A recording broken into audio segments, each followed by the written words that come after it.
Hello, everyone, and welcome to part 2 of the Municipalities of Saskatchewan's Candidate School Series Governance 101 Town Hall. Today's session is going to be recorded and provided to you in the next coming days. And if you missed part 1, Introduction to Local Governance, that's completely okay. Included in the recording of today's presentation, you're going to receive a recording and PowerPoint from that session as well to get you caught up and informed.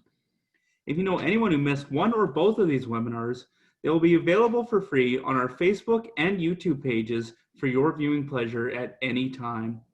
I want to thank you all for attending, and it's great to have you here today. I'm going to start by giving you a tour of the presentation page and asking you to fill out the following poll. So if you just want to take a couple minutes, it's going to pop up on your screen here right away, and then it's a multiple choice, and you just click submit at the bottom when you are finished. While we're doing that, I'm going to run through Zoom. Municipalities of Saskatchewan uses Zoom as our webinar platform. You can see all your icons at the bottom of the screen.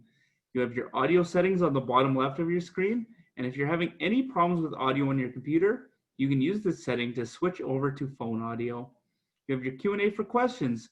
Please note that you have the choice to send your questions anonymously and that they can only be viewed by us, the panelists.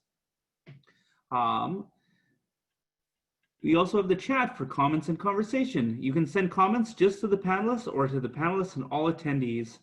And there's also the raise hand function, which will be used by us if we're having any technical difficulties or need any last minute feedback. And I apologize, there was just a quick typo here. Your questions will be able to be publicly seen as we do have ranked choice questions today, which means that when you see questions pop up in the Q&A box, you will be able to vote to determine which questions you would like asked. I want to thank our webinar sponsor today, Brownlee. Thanks to Brownlee's sponsorship, we are able to offer this session to you for free. We'll see, I think the poll should be just about done. We'll just wait for everyone to finish up on that.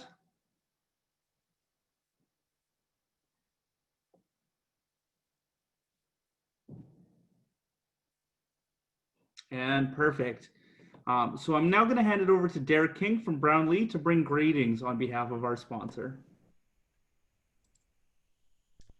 Thanks, Sean. Hopefully everybody can see me. I think my camera is now on. My video is on. My mic is on, hopefully, as well. So yeah, Sean, thank you very much. I'm just here to bring greetings, and I want to thank all of you who are attending today. And I want to thank the Municipalities of Saskatchewan on behalf of the partners and associates of Brownlee LLP for providing us with this opportunity to support the organization and to support these Municipal Government 101 town halls. I think this is my third that I've been able to participate in, and they're exceptionally good content, and I think really almost invaluable for the attendees. We really value at Brownlee the importance of municipal education for counselors and administration. And these are the kind of events that we like to see occur all the time, because they help our clients avoid the pitfalls that can come with elected office, and give you whether you're a prospective counselor or a returning counselor, an opportunity to understand exactly what the role entails and what your responsibilities will be, and how to avoid those kinds of things that can get you into trouble. So a little bit about us before I turn everything over to your panel today. Who are we at Brownlee? We are a municipal law firm. That's what we do. We've been doing municipal work for over 85 years. Municipalities, regional commissions, and associated organizations are our client base, and that's who we're here to support. So again, that's why we see such value in these kinds of sessions, and we really want to thank again the Municipalities of Saskatchewan for the opportunity to help bring this to you today. So with that, I will turn it over to Sean and the panel, and I look forward to seeing the questions and, more importantly, seeing the answers. Thank you. Perfect. Thank you again, Derek. And you'll notice that as we go through today's presentation, you may get a little bit of free legal advice from Derek. So make sure that if you have any burning questions around legal obligations, you make sure that you take this time and you ask them. I'm now going to introduce today's presenters. Roger Hayward was first elected Nacum Town Council in 1996 in a by-election and has served as councillor until he was elected as mayor. He has served on many committees and boards during that time, including chairing the Streets Committee, sitting on the NACOM Economic Development Board, the NACOM Ambulance Board, and the Northeast REDA. Roger is also a training officer for the NACOM Fire Department, and he is president of the NACOM branch of the Royal Canadian Legion. He and his wife Colette have 2 sons and are very active in hockey and golf and enjoy camping at the different lakes around the province. Our other panelist today, Jason Chernenko. He was born and raised in the town of Wynyard and has an interest in municipal governance and was elected as a councillor for the town of Wynyard during the 2003 municipal election. In spring of 2004, Wynyard's long-serving administrator retired, and with opportunity in small-town Saskatchewan being what it is, he decided to end his foray into municipal governance. After a whopping 6 months, he resigned from council and applied for the Wynyard position and was the successful candidate. In 2012, his council bestowed upon him the designation of Chief Administrative Officer, and Jason became the Vice President of UMass in 2012 and the President in 2016. He also enjoys golf and hockey in his free time. So welcome to both of our panelists. We're going to now move into the Q&A portion of today's presentation. So I want you all to take a couple of minutes to start entering your questions into the Q&A box. To do so, it's very simple. You just click on the Q&A box at the bottom of your screen and type out any burning questions you may have. And while we're waiting for some questions to come in, I'll start us off. Our first question is going to go to Roger. Roger, what inspired you to become a counselor, and what lessons have you learned since becoming a counselor and then mayor that you think are really valuable to share with our audience today? Well, Sean, you ask a really loaded question. What lessons have I learned? And well, I think every council meeting and every day you're mayor or councilor, you learn a new lesson. So, but the reason I got involved was just, I thought it was a good opportunity to give back into the community and get involved. We hadn't been in NACOM very long, so I thought, well, it's a good way to meet everyone and get involved and help out the community. And that's what I keep trying to do. And some days you do it better than others, but you know, I think over the years I think I've done a good job, but there are lessons to be learned every day going forward as well. So you know, as far as the lessons learned, I think, you know, you get on council, and the first thing you have to realize is that you're there to help the community and the community as a whole, not to get the sidewalk in front of your house rebuilt or the street paved in front of your house.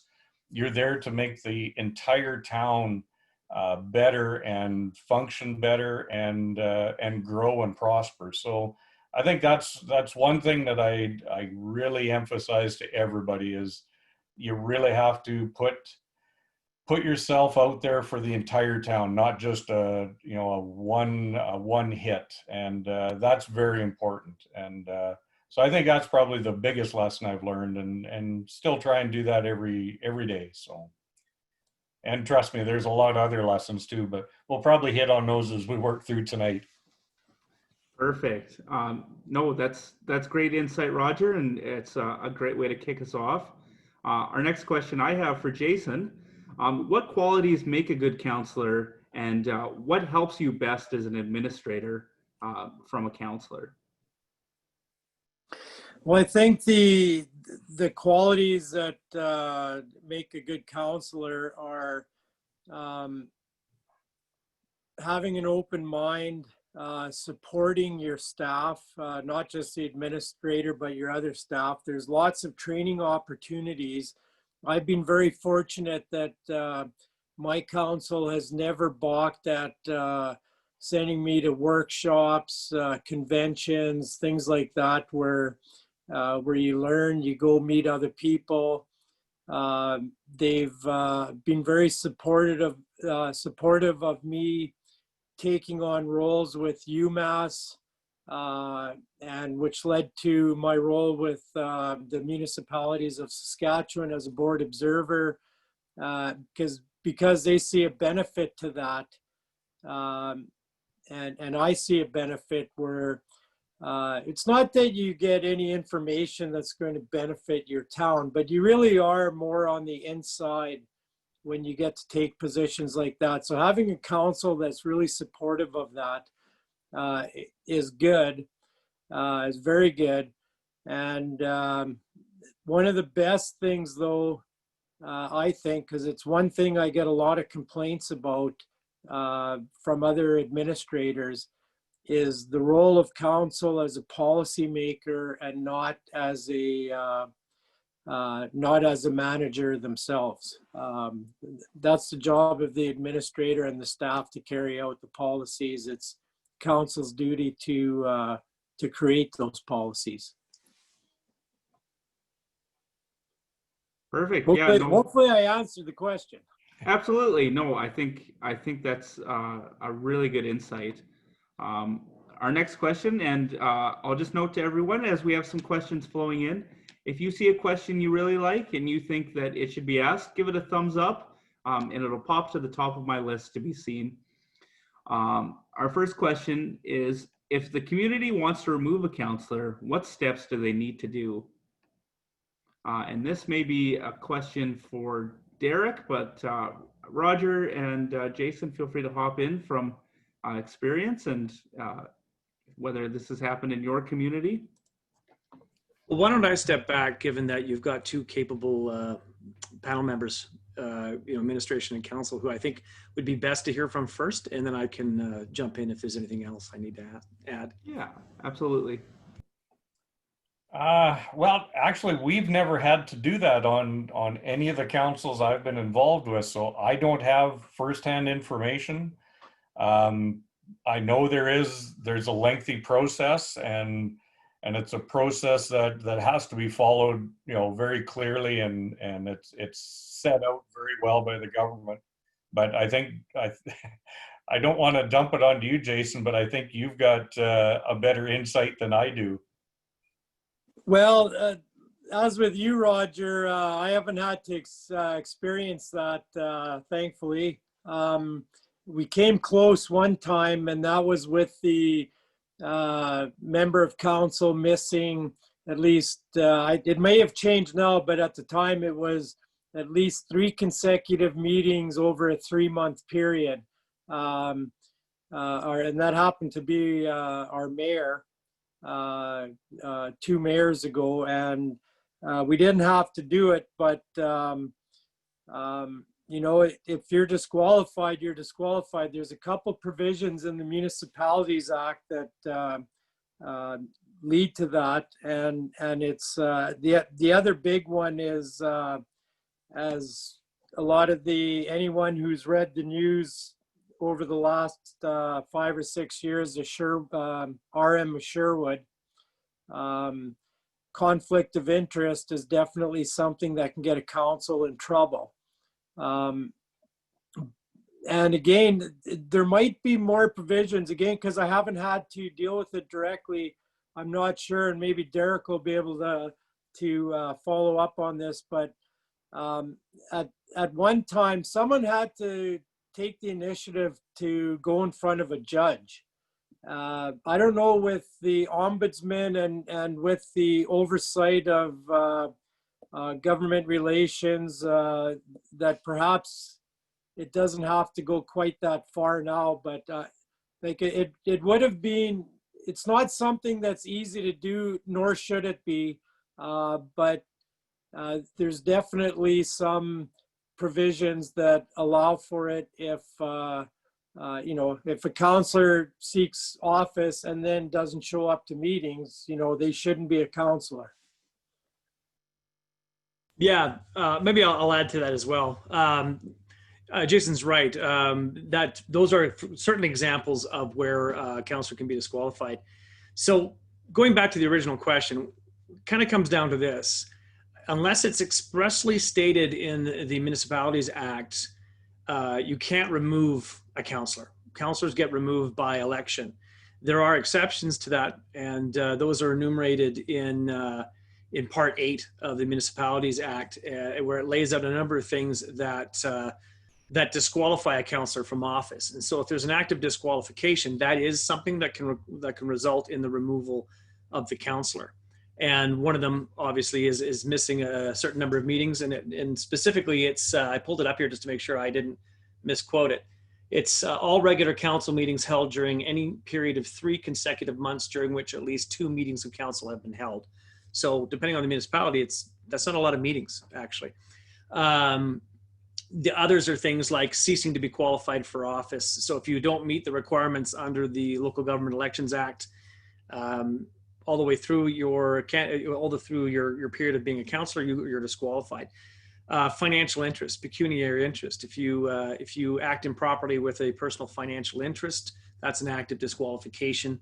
Being convicted of certain offenses, things like that. Those all can result in a councillor being disqualified.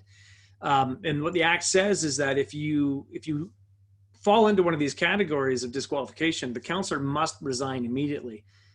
Often that doesn't happen, and that's where, unfortunately, the courts get involved, and either the municipality itself will bring an application to have the court determine whether the councillor is disqualified, or if council decides that perhaps they don't want to take that step, they feel maybe the issue is minor or inadvertent, the public can bring an application on payment of a small security. I think it's $500. They can bring the application themselves. But that's the process ultimately. It has to be something that falls specifically under an active disqualification in the Municipalities Act. And then if required, it has to be an order of court to remove that councillor from office. Perfect. Thank you, Derek, for that answer. And it's good to hear that, Roger and Jason, you haven't had to experience it. As I understand, it's a pretty rare thing. Our next question, which on a much more positive note, it says, you can't please everyone. Do you have any suggestions for overcoming negativity? And so I'm expecting this probably comes a little bit from residents and then also from, other pressures as well. So I'll hand it over to Roger first. What's the best way to kind of deal with some of the negative feedback you get from residents and other areas?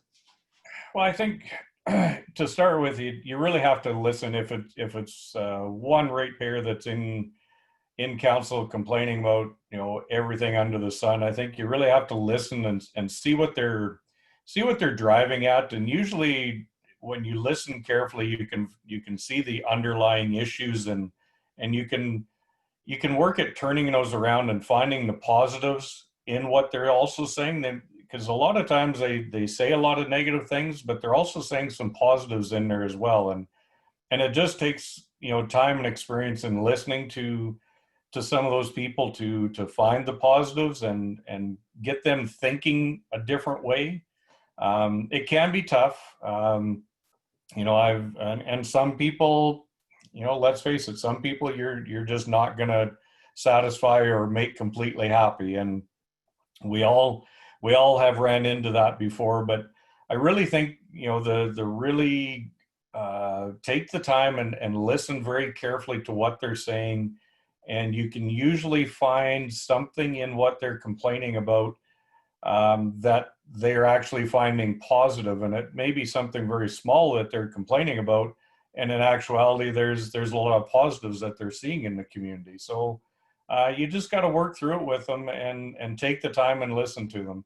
I think that's probably 95% of our job. When you've got somebody doing a lot of complaining, you have to listen and see what they're driving at, and give them an opportunity to say what they have to say. A lot of times they'll vent to you, and 10 minutes later they're done, and you're talking about all the good things that are happening as well. So they may not have anybody to vent to either, and you may be the first on their list that day. And so listening is a very important part of it, and not condescending to them or putting them down for complaining. Just listen and see what you can take from it. Perfect. Thanks, Roger. And Jason, I'm sure as you can relate, staff often bear the brunt of ratepayer complaints. So do you have anything to add? I'll agree with Roger 100%. you have to listen, and sometimes it's as simple as just giving the person a chance to vent. That's what I found. I have to watch myself sometimes because I've always tried to be the conciliator and try to have the sympathetic shoulder to lean on and things like that. But I notice after over 16 years in the profession, my tolerance has gotten a little shorter, but that's only for the people that are chronics. And as Roger said, sometimes you just can't please those people. But I agree that just listening and explaining things. I'll give you an example. People that complain about taxes, and especially people that build brand new houses and get hit with a big tax bill. And when you explain to them about uniform mill rates and tax tools and the assessment process and how unfair the property tax system is, but it's the only system we have right now, and show them a little sympathy, you know, they'll walk away with a better understanding of it. They still won't like it, but at least you've listened to them and you know, tried to give them a decent explanation. Perfect. Thank you, Jason. Our next question will go to Roger and Jason, if you have anything to add. What can a municipal member or what can a council member do to help their municipal area grow economically? Oh, I think that is a hard one, given, you know, our economy in Saskatchewan is doing, you know, fairly well right now, where COVID has really thrown us into a spin. But I think singly, it's very hard for you to do something on your own and by yourself.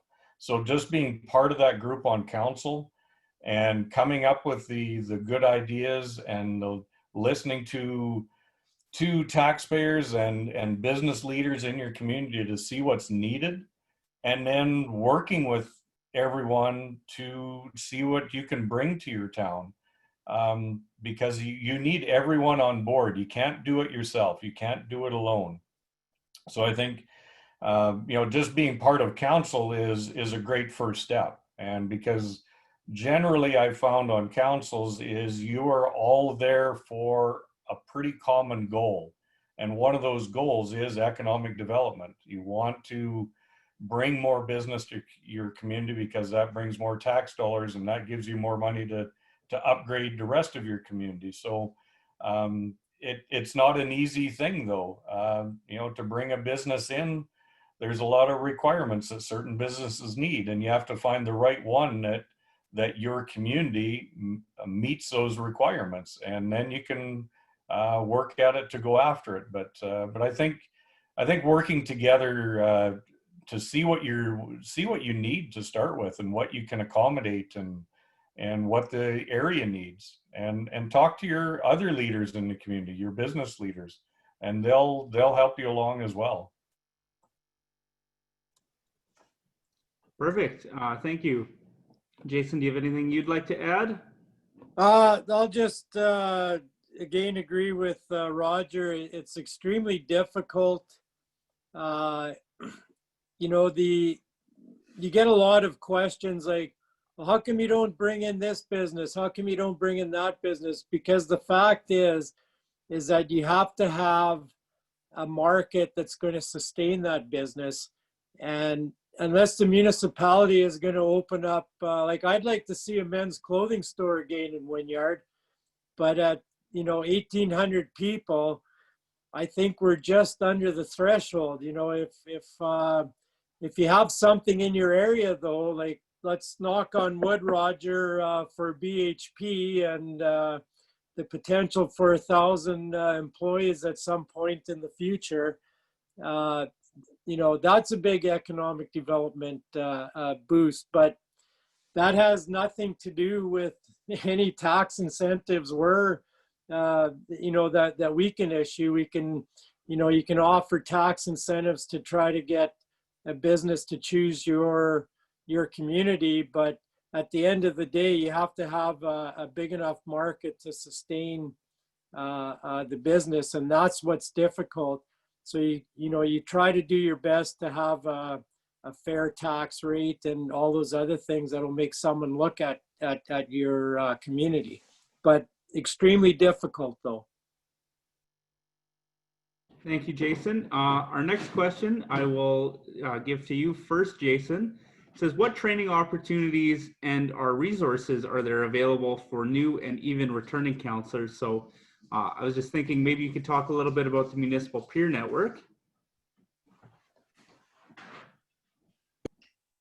Sorry, I hit the wrong button. No problem.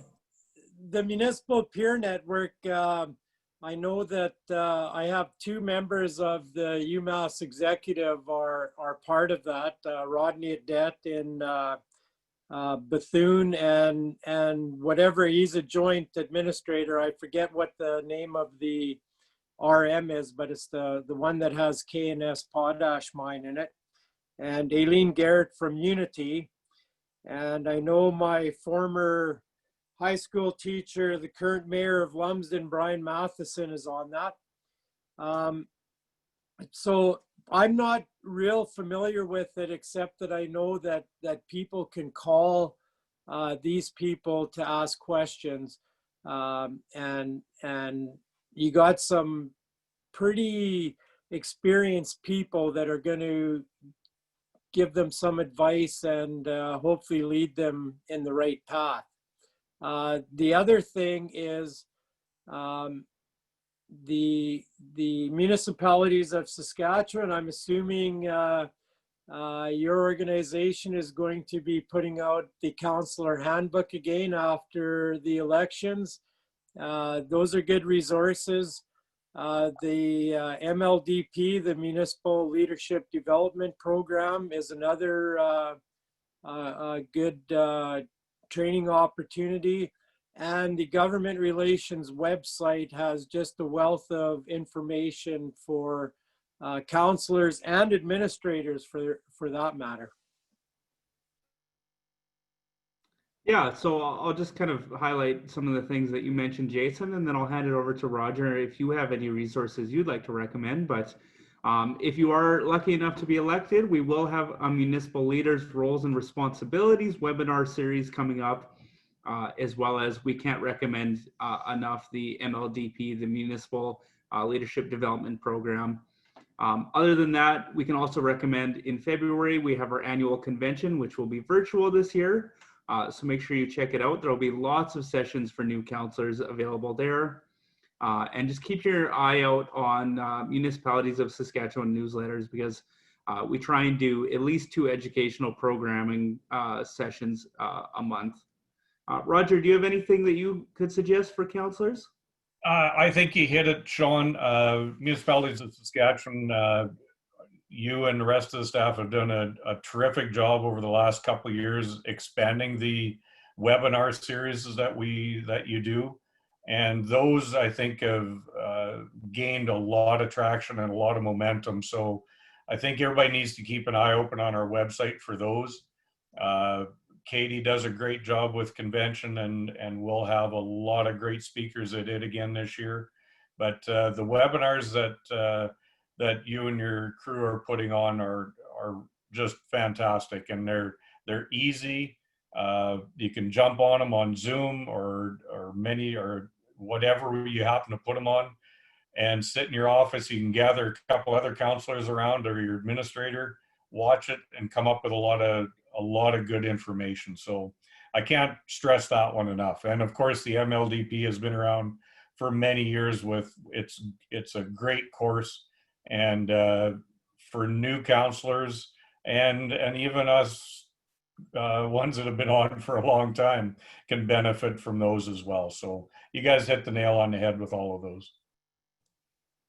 Perfect. Our next question, is there any indication that guidance will be given in the Act for council members attending online for meetings for 5 or 6 meetings in a row while they are away on winter travel? Other council members voted approval, but there's no guarantee for in-camera sessions. So that one is quite a technical question. So if you want to just pull it up, you'll see it in the Q&A pod. It's the third question down right now. But maybe I'll hand this over to Roger first, and then Derek, if you have anything to add around what the Act permisses, we can certainly go from there. Yeah, that one is a tough one, and partly because now our technology is so much better than it used to be, that having meetings like Zoom, which a lot of councils have done since February, does work and works very well. You have to make sure you have your bylaws and policies in place on your accounts for your community that allow for that and allow for electronic voting. You know, the in-camera portion, we've never had to do that on a Zoom council meeting. But yeah, I think, now we're going to get into the Act that Jason was going to print off, but I don't have it in front of me either. So I know there will always be things that come up and expanded in that to allow for these types of things, especially now because we need those options to be able to do it. So I think I'll pass it over to Derek or Jason to hit the technical side of it, but I know there's ways that it can be done, and you just have to make sure your community has their policies and bylaws in place for a lot of it to make sure it can happen, and happen in a way that it's still open to the public as well. Yeah, that's right, Roger. The specific section that permits electronic meetings is 125 of the Act. 125. And, so the structure is already in place in the Municipalities Act to allow for electronic meetings. And the way it's worded, it contemplates that it could be done in a number of different ways as long as certain requirements are met. And one, of course, is that the public has an opportunity to attend, hear the discussion, and if it's a participatory meeting, that they have the opportunity to participate, and that the administrator is present at the place where the public are going to attend. So, this is broad enough that it captures, for example, say there's a flood in the municipality, fire, you have to evacuate. You can hold that meeting electronically from another location, as long as you can, and everybody can be attending from different places, as long as you can meet those requirements. The public can participate, they can listen, everybody can hear each other and participate equally. It also can accommodate, somebody who can't be present, for example, like, the person who's away for a certain period of time, but is able to keep themselves up to speed on the business of council, is prepared and ready for those meetings, but just frankly can't physically be present. And, the administrator is present in the council chambers, as are the rest of council. And if that person is attending, say, for example, by Zoom, as long as they can hear the discussion, participate, be heard, then Section 125 can accommodate that. But your point about having your ducks in a row is really important. You need to consider in advance, do we have in our procedural bylaw things in place that help govern how we're going to do this, so that you're not trying to come up with the rules and the mechanisms sort of on the fly. You want to have that stuff in advance. And that's something we've all learned, frankly, through COVID, is the importance of having a good understanding of how this technology can work for us to allow the business of council to proceed in these unprecedented times. But the starting point is Section 125, and I'm not really sure that there's much more actually required. I know that in some jurisdictions, amendments were brought in temporarily specifically for COVID. I know Alberta did that, and I think they did that up in the Northwest Territories as well. I don't frankly even think they needed to do so, given that both of those jurisdictions have similar provisions to 125. But Section 125 would allow that. Again, the key though is the council member needs to be able to do the business. They need to be able to be up to speed and understand what the business before council is, so they can participate properly. Perfect. Thank you, Derek, and thank you, Roger. Our next question we have slightly touched on, so I'm just going to change the wording a little bit. What suggestions do you have to council for engaging the public and ensuring that the council is listening to the concerns of ratepayers? So we've already talked about the importance of listening to ratepayers, but what are those some of those key communication methods that you would suggest, Roger or Jason?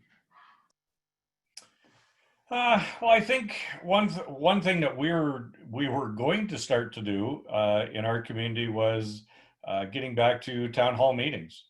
We hadn't had one for a long time. We had one scheduled this year, but then COVID hit and we couldn't gather that many people together, and it was difficult to try and organize that electronically. So we're still going to do it, whether we have to do it by Zoom or in person. Those are very important. They are tricky though. You have to make sure you have a very strict agenda and you don't let it become a free for all because then nothing gets solved. That's one way to make sure you're hearing your taxpayers, and invite them to a council meeting. It's an open council meeting. They can attend, and they need to feel welcome at that as well.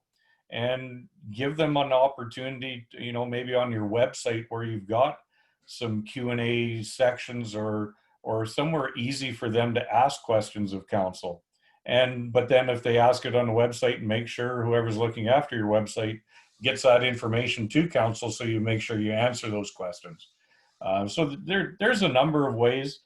Everybody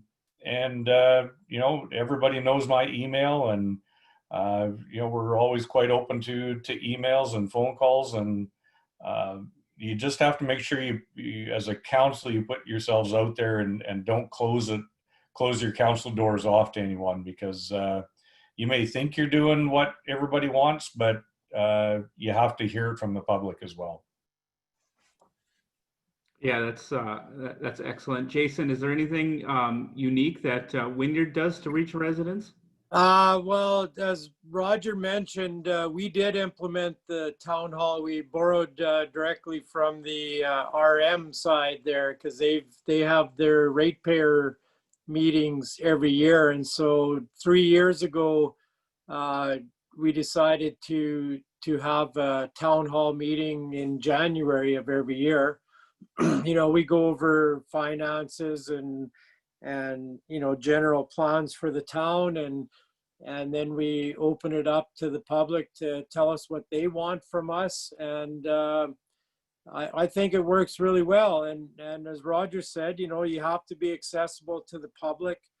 Lots emails and phone calls. A lot of the members of council will receive.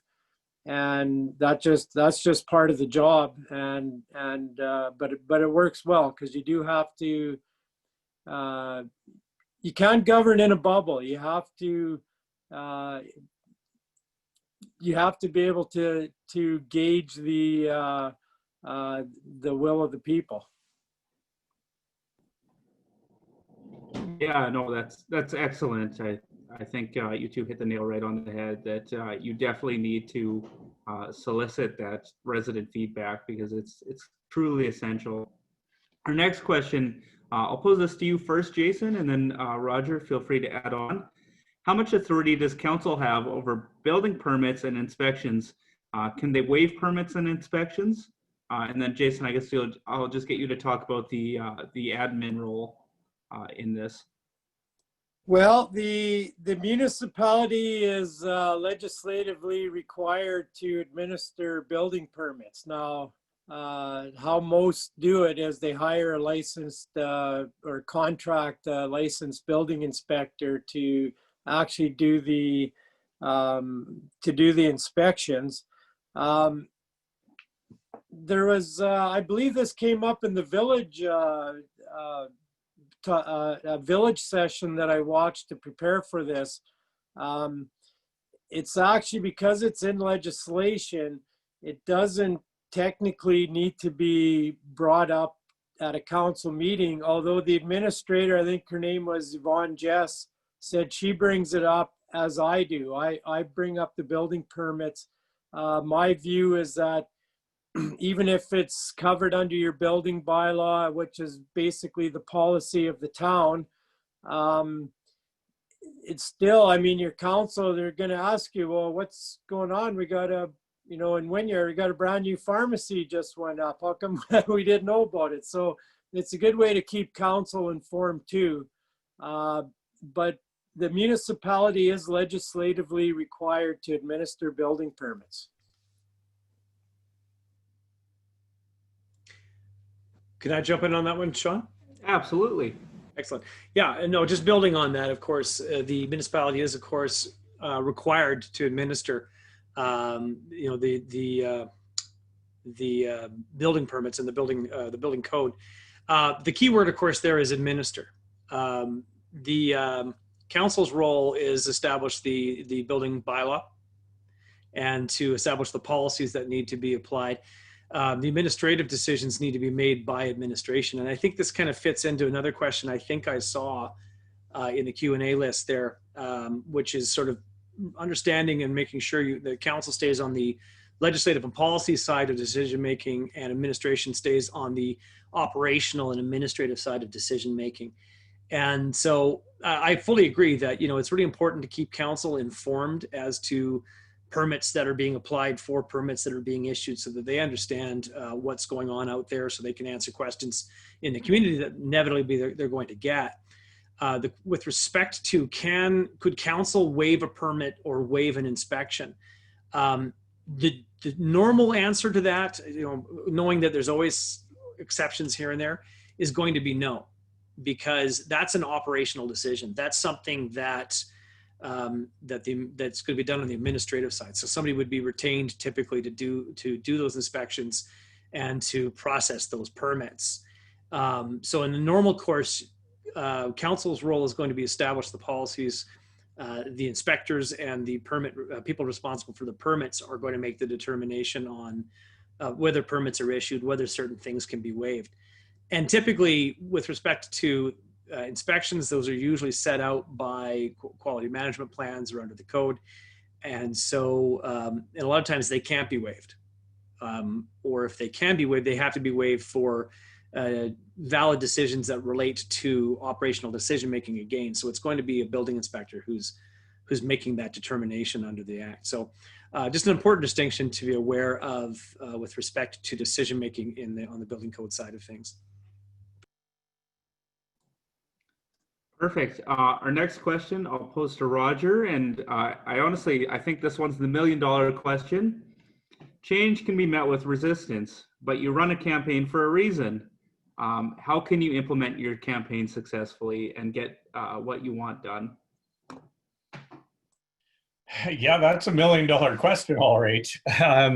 I guess it all depends on what you're campaigning for, and you always have to keep your goals and your wants in a realistic mode as well. But you know, if you campaign on a certain platform with a couple things you want to see get done, the first thing you have to do when you get on council is you have to get the rest of council on side with that as well.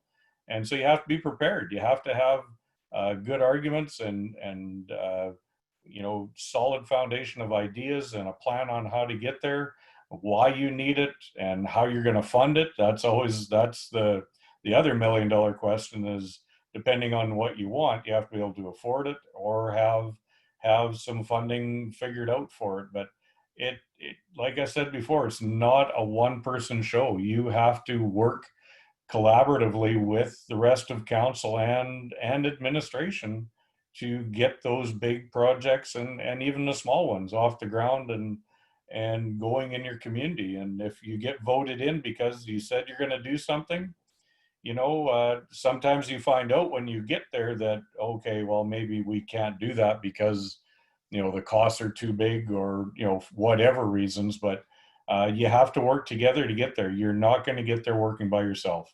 And I really can't stress that enough. It's, you have to work with council and your community and your leaders and your administration and staff to get things done. You can't do it by yourself. Jason, do you have anything you'd like to add? Well, just again to add to what Roger just said, I think people coming into council, newly to council, will be very surprised at how little wiggle room there really is in a municipal budget. Like, the pot's only so big, and there's the policies that are in place already. I mean, you got to pick up the garbage, you got to have your fire department, you got to plow the streets, you know, you got to do this, you got to provide recreation services. So when you have a pot, let's say you have a pot for capital, well, you're really divvying it up. So we're going to do this much pavement this year and this much sidewalk, and we're going to build a new hall, or in our case, a new arena. Those are decisions that you're really taking from Peter to pay Paul in a lot of these cases. Again, just because the pot's only so big. So if you're running for council, don't overpromise and underdeliver, would be my advice.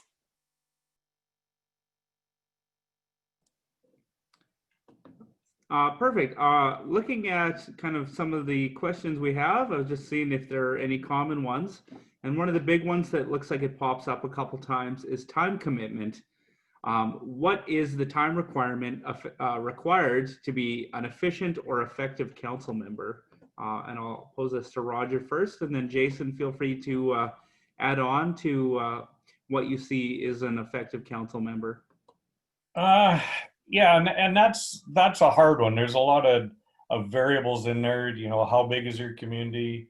How many projects do you have going? How big is your council? But one thing I have found is it's taking more time now than I have found in the past. I think there's, you know, there's a lot of things going on right now. You know, and this year with COVID, that was a whole other issue. But all those things seem to pop up all the time. You know, you have to deal with COVID this year. You know, maybe one year you have your water plant needs a lot of work, so you have to spend more time with the engineers getting your plans ready to go, or you've got a big paving project going on. So it varies year to year, but I have found it takes more time now than ever before. But so I can't really give you, well, it's going to take you 3 hours a month to accomplish it. That's not even realistic. It all depends on what you've got going on in your community, and you're going to get out of your position what you put into it as well. So you want to be able to have some free time to make sure you're available for your meetings. That's number one. But you also have to prepare for your meetings. So you have to take extra time to be ready for that. Then you've got committee meetings, you've got you know, a lot of other things, and I think everybody's lives are a lot busier now than ever before too. If you've got a young family, you're traveling for hockey or baseball or, you know, different things. So you have to weigh all the different things in there to see if you've got time to do it. But it's not an easy answer.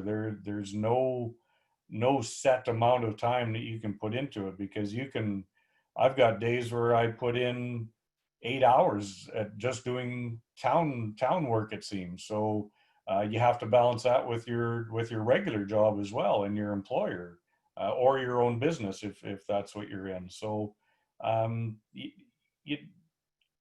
I would talk to other counselors in your community and your administrator to see what the time demands are, and they'll be able to help you as well. But you have to weigh it out for yourself, but make sure you don't cut yourself so thin that you don't have time to do your family things, or to have your family holidays, because, you know, realistically your family's got to come first. And as much as we all like doing our job with the town, you have to look after your life as well. So just make sure you take all that into account, and talk to the people that are on council now, and they'll tell you as well. They'll help you out.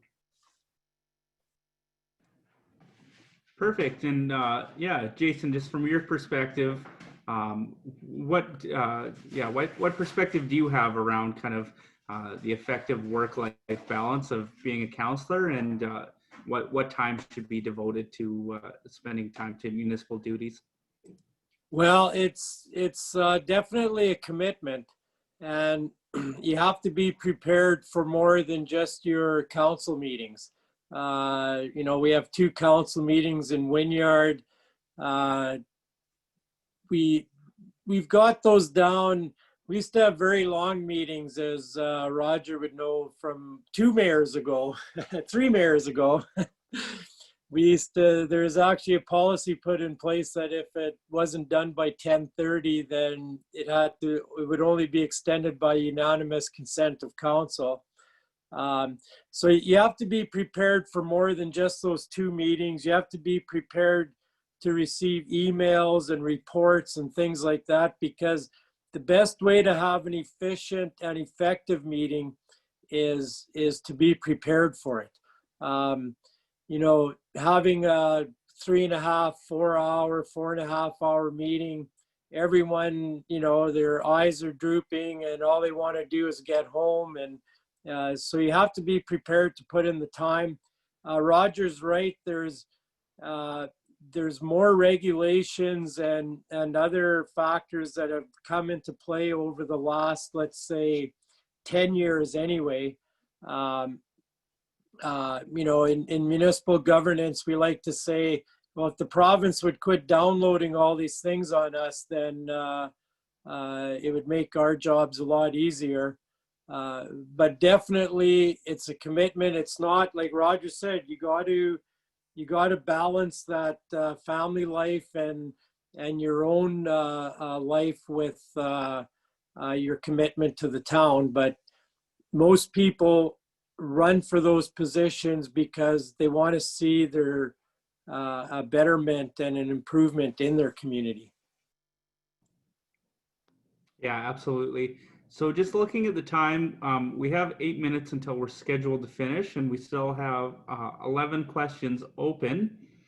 So just checking in with you, the panelists, would you be okay if we went, say, 15 minutes over and then wrapped it up at 7:45? Fine by me. Yeah. Works for everyone? Yeah. Perfect. Our next question is, can a municipality require, by policy or by bylaw, that a counselor attend training or conferences in order to receive remuneration? And I guess we'll put this to Roger first. I don't know if NACOM does something similar, and then, I don't know, maybe Derek or Jason? I'm probably going to defer to the 2 experts on this.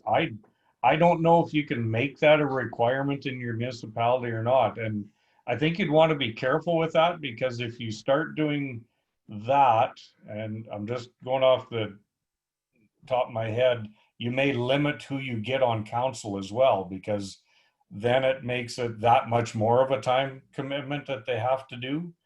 You know, it's great to have the training and get the training. But I'd be a little leery of tying it into the remuneration. It may be a good idea, but I'm just, at the outset, I'm a little leery of that. But I'll defer to the 2 experts. Yeah, I agree, Roger. I think it would be very tricky to do so. I think if you were saying, well, you don't get remunerated as a council member until you do a certain amount of training, you've got a problem, because if you have remuneration for your council members, then everybody's entitled to at least base remuneration for the fact that they're a council member. If you wanted to tie additional remuneration to, in the same way that you tie it to, say, committee commitments and boards and things like that, if you were to say, well, we'll remunerate you for attending a certain amount of additional training as a counselor over the course of the year, I think you could do that to make it a perk or an incentive to allow for additional training. I think you could do that, but you're right. I think there would be a pretty solid legal challenge to any suggestion that if you don't do the certain amount of training or certain key courses that we require of all counselors, then you don't get paid. I think that would be challenged very quickly and very successfully. Well, I can't really add to that, because it's that would have been my answer too is short answer is no. You're going to get yourself in trouble. I know in the town of Wynyard, anyway, no one's getting rich being on council. So, you know, that's not usually the motivating factor. I'm always surprised at new councilors. And when you tell them to hand in their meeting sheets and you give them a check, they go, "Oh, we get paid for this." So that's kind of a surprise too. But to try to tie it, I know on the administrator side, you know, we have certification requirements, education requirements. And one of the complaints we hear, I mean, it's not all rosy out there. I've been fortunate. I know Roger has a good council. But one of the complaints we get is we have to be certified, yet anyone can run for council, whether they know everything or nothing. And but the difference is that an administrator is a hired gun, where a councillor is an elected person. So the people decide who's on council, and that's the difference. And to try to force them to do something like that to get pay, I think is a very slippery slope. Perfect. Yeah, thank you, everyone. I think that's a good point. While that may kind of come as a good intention of you want to make sure that your counselors are as prepared as possible, you definitely don't want to run into any legal or logistical issues or troubles. I'll pose our next question to Jason, and then Roger, feel free to hop in. Do you have any guidelines or recommendations to assist in working with the rural municipalities on regional endeavors? I'm I'm going to be a bad guy to ask this question, because in our area we've had no success, very little success. Saying no success is it is the wrong way to do it. We've reached out a number of times, and of course most of the things require funding, and you know, I know one of the things on the urban side is we provide a lot of services to rural residents on the taxpayer's dime that does not get compensated. We've approached the RM that completely surrounds our community about things to do with landfills. You know, they did donate $250,000 to the construction of our new arena. Now our new arena cost $12 million. So, I mean, that's a drop in the bucket. We do have a fire association that involves 6 different municipalities and 1 First Nations. But I'm very envious of places that have very good working relationships with their RMs. We have another neighboring RM that tells us flat out, that's your responsibility. We're not contributing anything to it. So I don't have an answer for that, except we keep reaching out.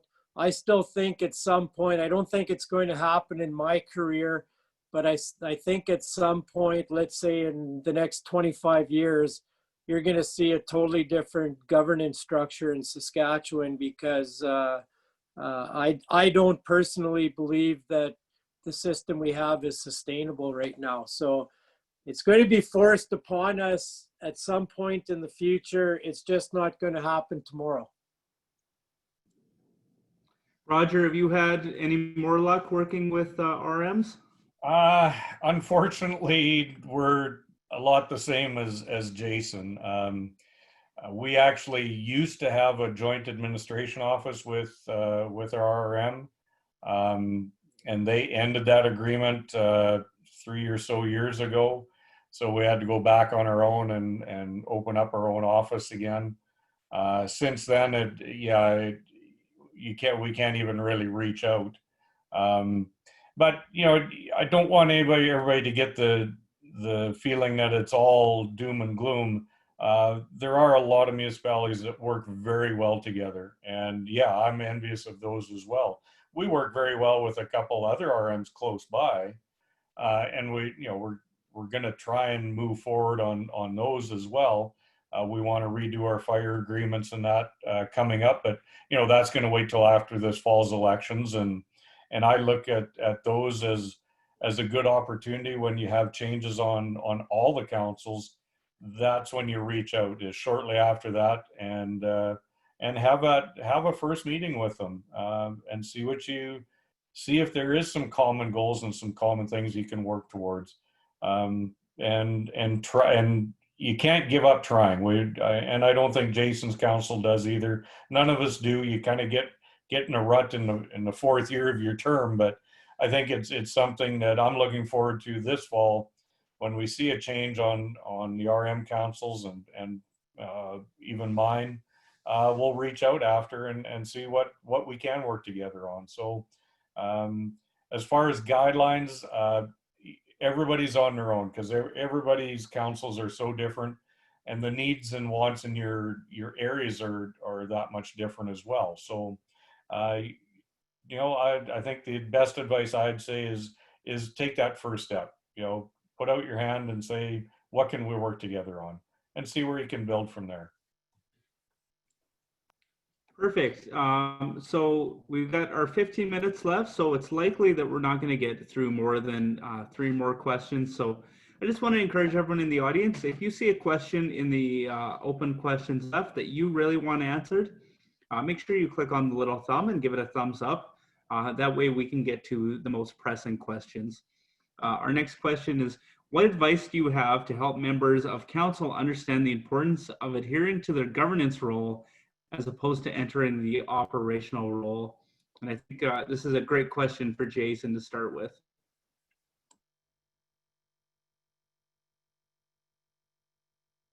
Oops, sorry, I was having trouble hitting the mute button or unmute button. Again, I'll go back to the answer that I said before. The MLDP, the Municipalities of Saskatchewan, government relations, they all have just a wealth of information about the roles of government. And this will be a good time to plug the Municipalities of Saskatchewan convention, because talking to other councillors, members of council, even other administrators, those are the best parts about convention. That's where you learn the most.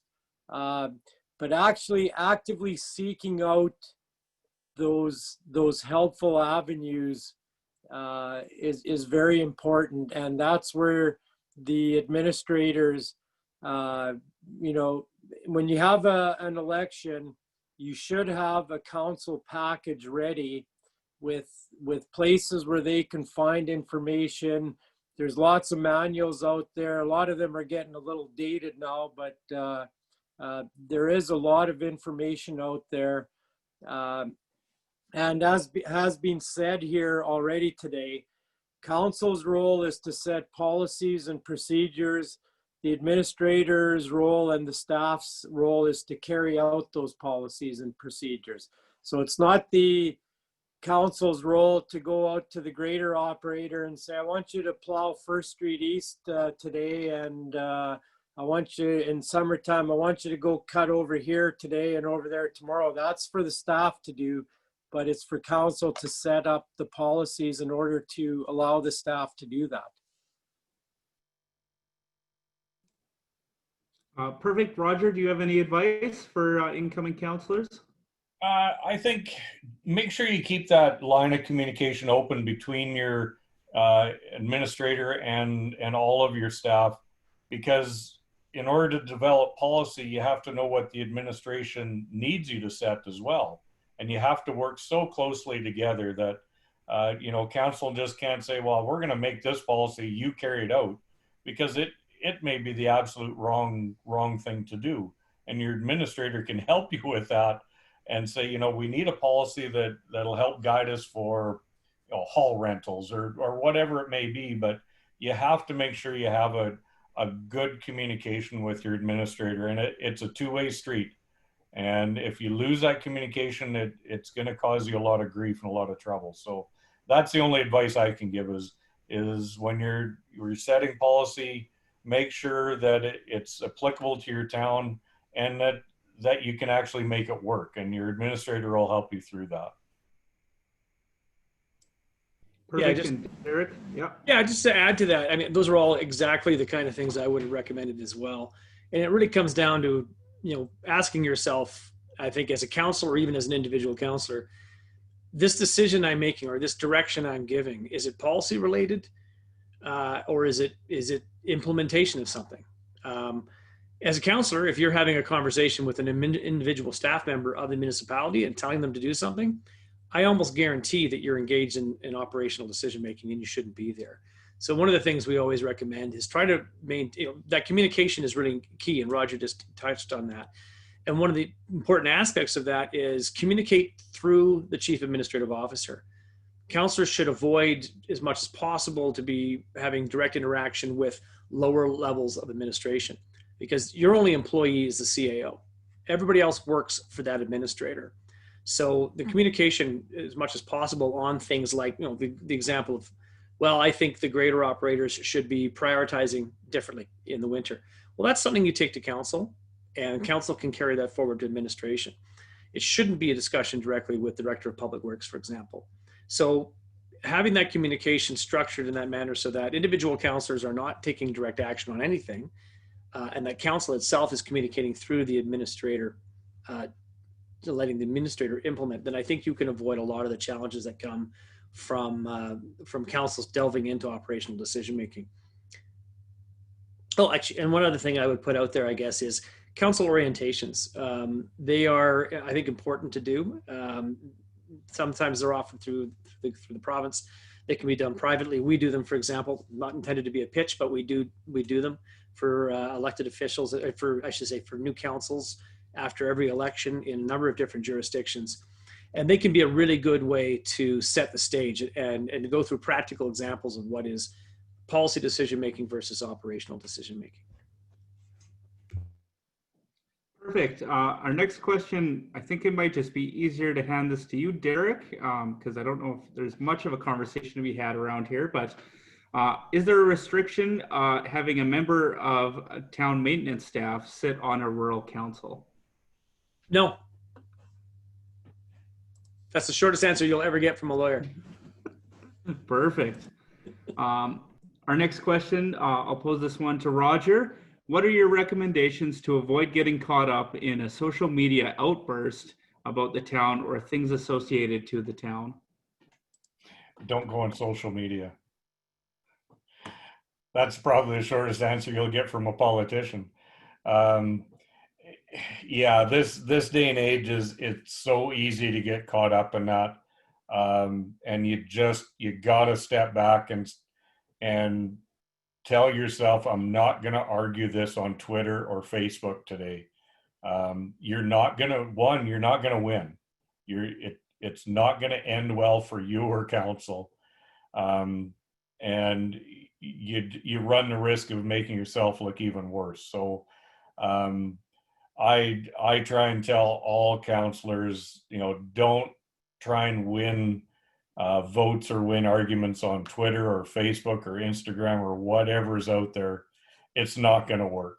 And that's just the long and short but that's my own personal opinion. I know my 20-some-year-old kids will probably argue with me that no, that's the future of it, but I don't believe it is. I find there's so much, I'm not going to say lies, but just innuendos and all that out there on those social media outbursts that you're just not going to win. You're not going to get your point across the way it needs to be. So try and stay out of that realm and stick to the business at hand at a council meeting. And I know it's hard. I've had some of our employees kind of get caught up in it, and you just have to tell them same thing, back off, let it blow over and do your job, and you're doing it and doing it well. And that's about all you can do. No, I think that's excellent advice. Yeah, absolutely. I don't think anyone wins when you go to war with your ratepayers over Twitter over what's going on with the potholes in front of their house. So probably best to follow Roger's advice.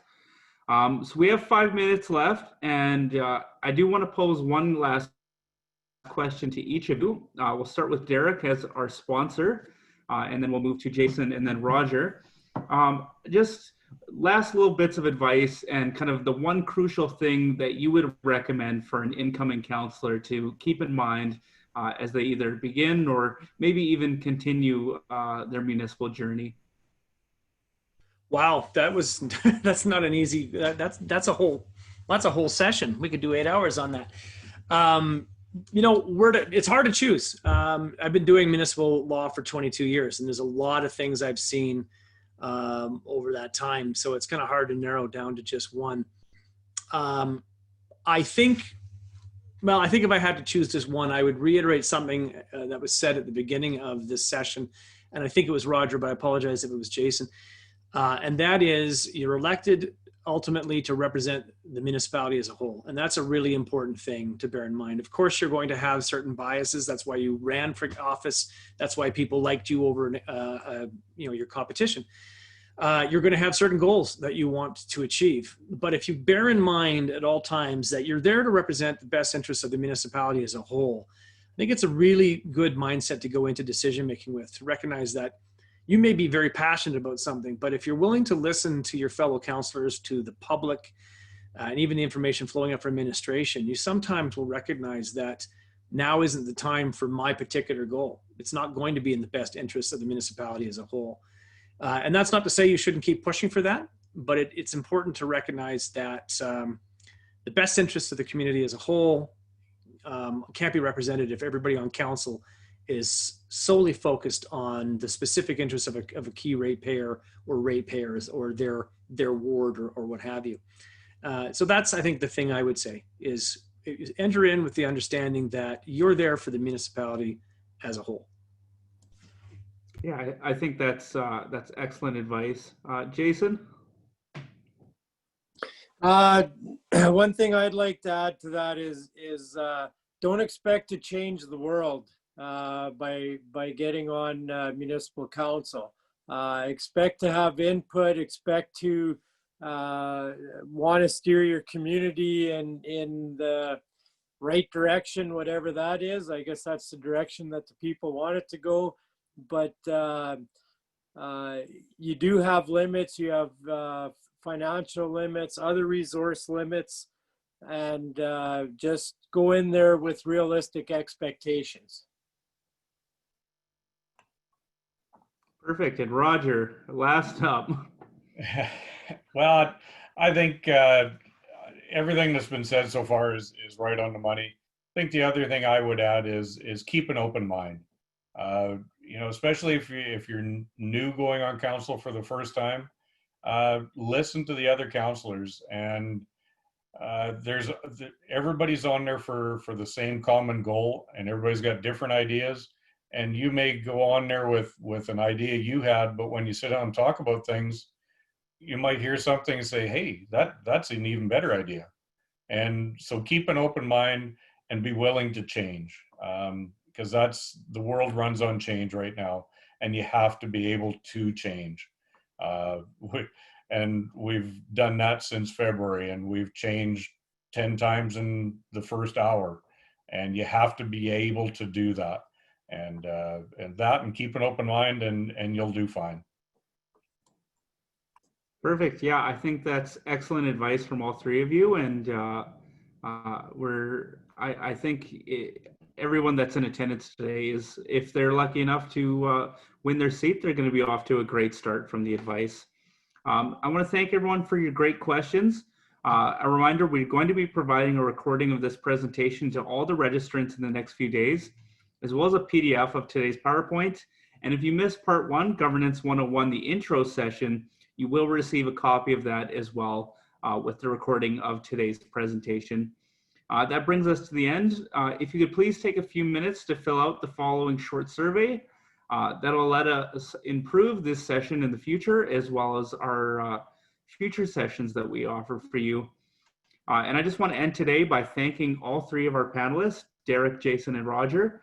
We really appreciate you taking the time to talk with potential candidates and offer your advice. And I found the session really valuable, so I hope everyone else had the opportunity to as well. And to all you future counselors, if you're lucky enough to get elected, we wish you the best of luck. We hope we see you in February at our convention, and we hope that you have great success running your campaigns.